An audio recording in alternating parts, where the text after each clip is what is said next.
Olá, caríssimo telespectador da Rede Século XXI, obrigado pela sua audiência. Aqui estamos para dar continuidade à nossa catequese sobre a quarta e última grande parte do Catecismo da Igreja Católica, a oração na vida cristã, programa sob a responsabilidade do Ordinariado Militar do Brasil.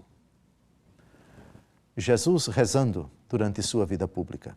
Os principais acontecimentos de sua vida relacionados diretamente com a oração, ou, se quisermos, acontecimentos ocorridos no contexto de uma oração de Nosso Senhor.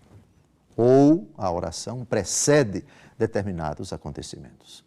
Agora vamos analisar em Cesareia de Filipe, onde aconteceu um dos mais importantes testemunhos dos apóstolos, precisamente do apóstolo Pedro, sobre Jesus Cristo, sobre sua divindade. Tu és o Cristo, o Filho de Deus vivo.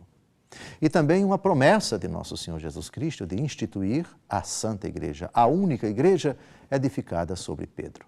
Jesus rezando. Lucas capítulo 9, de 18 a 20. Num dia em que ele estava a orar a sós com os discípulos, perguntou-lhes: quem dizem que eu sou?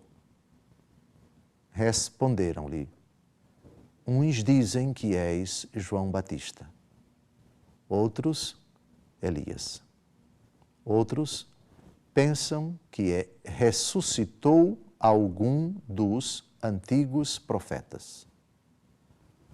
Perguntou-lhes então: e vós, quem dizeis que eu sou? Pedro respondeu: o Cristo de Deus. O relato do testemunho de Pedro e a promessa de instituir a única igreja em Cesareia de Filipe é narrado pelos três evangelhos sinóticos, Mateus, Marcos e Lucas. Mas só São Lucas atesta que Jesus estava rezando. E enquanto ele estava rezando, ou ao terminar a oração, ele faz essas perguntas aos apóstolos. Por quem Jesus estava rezando? Não sabemos com certeza, mas muito provavelmente pelo próprio apóstolo Pedro, por toda a igreja que haveria de professar a fé de São Pedro. A fé fundante da igreja, a fé sobre a qual a igreja estaria alicerçada é esta: tu és o Cristo, o Filho de Deus vivo.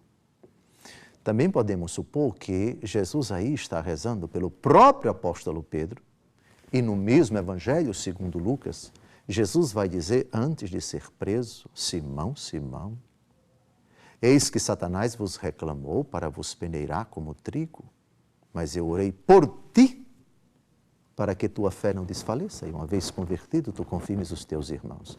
É curioso como o demônio reclama os apóstolos todos, mas Jesus reza somente por Pedro, o que dá uma conotação toda dramática a essa oração de Cesareia de Filipe. Eu orei por ti. Jesus reza particularmente por São Pedro, porque ele é a rocha sobre a qual a sua igreja estaria edificada. E se considerarmos que Jesus disse: a quem muito for dado, muito vai ser pedido, a quem muito for dado também é preciso rezar muito por ele. Jesus estava a rezar antes desse testemunho de fé, desse depoimento tão importante, fundante, literalmente falando, já que quem vai pronunciar o testemunho é Pedro, é Kéfas, é Pedro, é pedra, é a rocha sobre a qual estaria edificada a Santa Igreja. Detalhe só percebido pelo evangelista Lucas: estava a rezar. E depois da oração de Jesus, seguem-se as duas perguntas, segue a primeira resposta, eles todos, e depois a resposta essencial, a fé de Pedro. Bem-aventurado és tu, Simão, que disse: tu és o Cristo, o Filho de Deus vivo.